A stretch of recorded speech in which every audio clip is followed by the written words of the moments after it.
5ই আগস্টের পরে এই ধরনের হত্যা করে তারা যে আওয়ামী লীগের সন্ত্রাসী রাজনীতি ছিল সেই সন্ত্রাসী রাজনীতি নিজেরা করা শুরু করছে। তারা ভোট কেন্দ্র দখল করার, তারা সিল মারার এই ধরনের পরিকল্পনা করছে। একটি দল দেখছেন সারা দেশে বিভিন্নভাবে সন্ত্রাসী কার্যক্রম শুরু করেছে। একটি দল তারা নির্বিচারে সারা দেশে মামলা দিয়েছে এবং ফ্যাসিস্টদের নাম করে মামলা দিয়েছে এবং এই মামলা বাণিজ্য করেছে। এবং যখন ভোটের সময় আসছে তখন তারা বলতেছে ভোট দিলে, ধানের শীষে ভোট দিলে মামলা উইথড্র করা হবে। ফলে এটা একটা স্পষ্টই প্রতারণা। এই প্রতারণা তারা তাদের ইশতেহারও করছে। একটি দল দেখছেন সারা দেশে বিভিন্নভাবে সন্ত্রাসী কার্যক্রম শুরু করেছে। 11 দলীয় জোটের প্রার্থীদের উপর হামলা করছে।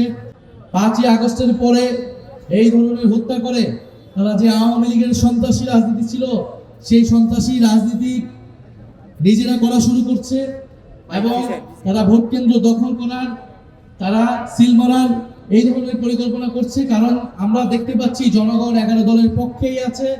11 যদি সুষ্ঠু নিরপেক্ষ নির্বাচন হয় ইনশাল্লাহ জনগণ 11 দলের পক্ষে, 11 দলের প্রার্থী এবং তাদের প্রতীকের পক্ষে ব্যাপকভাবে ভোট দিবেন।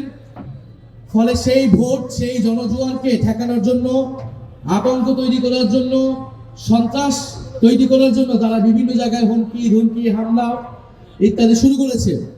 আমরা খুব স্পষ্টভাবে বলতে চাই, যদি প্রশাসন, যদি আইন শৃঙ্খলা বাহিনী, ইলেকশন কমিশন নিরপেক্ষ আচরণ না করে, যদি এভাবে একতরফা হামলা চলতে থাকে তাহলে 11 দলীয় জোটও বসে থাকবে না।